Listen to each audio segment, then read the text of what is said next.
Hey everybody, Mandy here, and I'm coming to you with my June wrap up. Um, well, let's get going on the books, and then I'll tell you how many I read and the pages count. First one is Criminal Intent by Lori Britton. I rated this a 5 out of 5, and I really did enjoy this. Yep.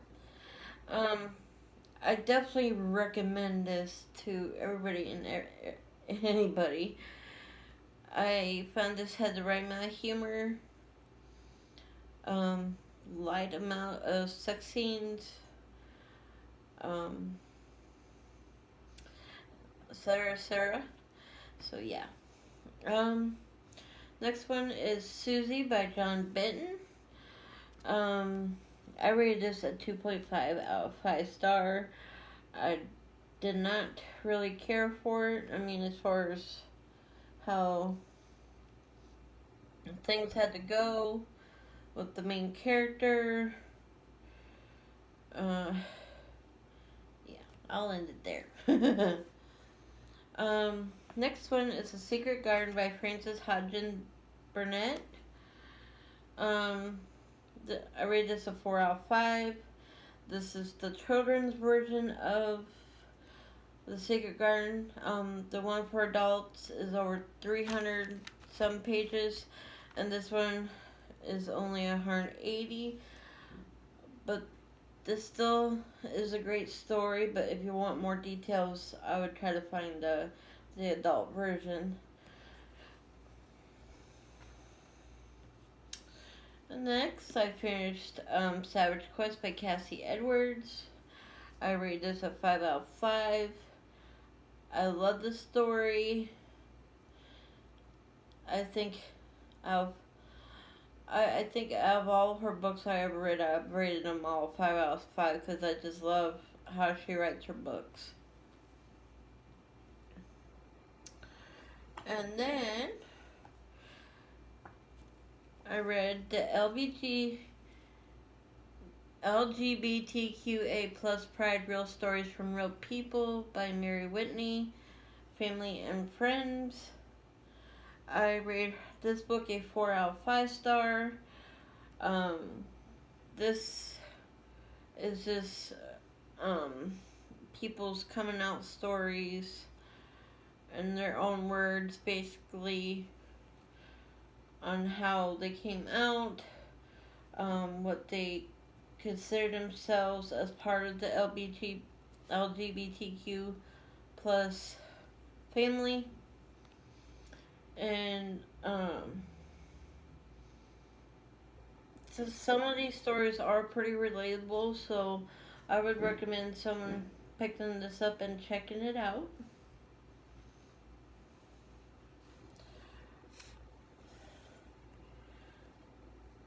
Then I read Monkey Wrench by Nancy Martin. I bet he read this one with Elizabeth over at Lizzie Faye Loves Books. I rated this a 4 out of 5. It was probably a little more generous than what I probably should have gave it. Because her and I both, it was an okay book. There was certain aspects in it I think was missing that we didn't quite like, so on and so forth. Her and I also read Blazing Star by Suzanne Ellison, and I also rated this a 5 out of 5. This one was a lot better than the other one, and each one in this Tyler series is written by different authors, so you're going to have your love-hate relationship with the series. This one happens to be one of our favorites. We actually liked how the story went. It had a lot of back and forth bantering between the two main characters, so they finally just gave it up and admitted where they were wrong and so on and so forth, and finally got married. That's pretty much how it went.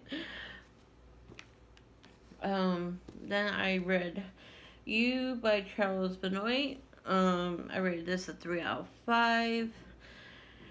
It was okay for a middle grade.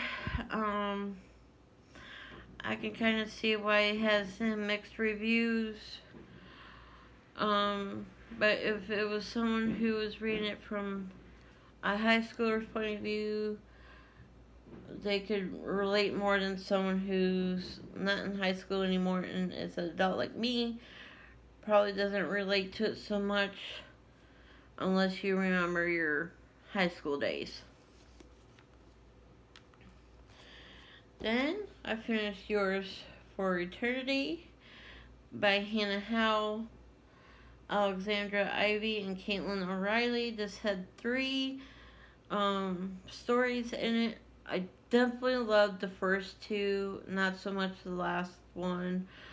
I rated this a 4 out of 5 only because of that last one lost a star for this book. So I think since I like the first 2 authors, I'll probably try to find more stories by them if I can and check out some of their other work. And then this last one, An Accidental Family. I DNF'd it, for sure. I tried reading some more of it. Made it about halfway through a chapter.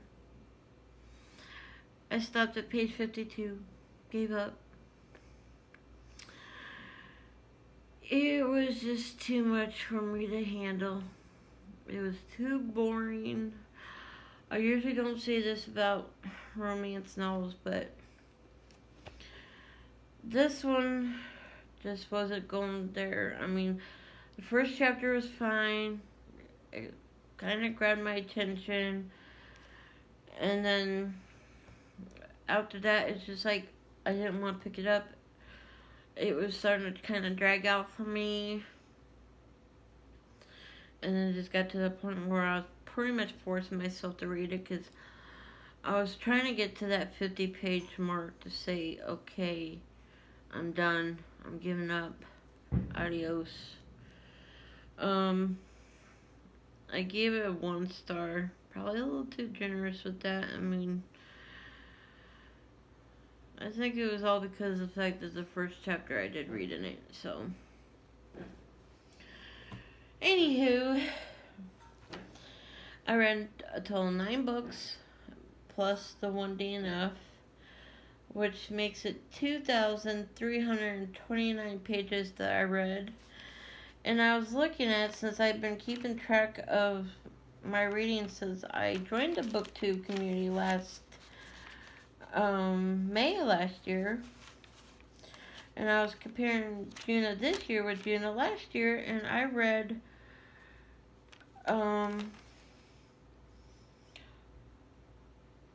well, if you count the DNF, I read 2 books more than I did in June last year. Because June of 2018, I read only 8 books. And this year, I read 9 books plus the 1 DNF. Plus, I even read more pages than I did last year. So, yay me! So this is it for my June wrap up. And I'll catch y'all next time.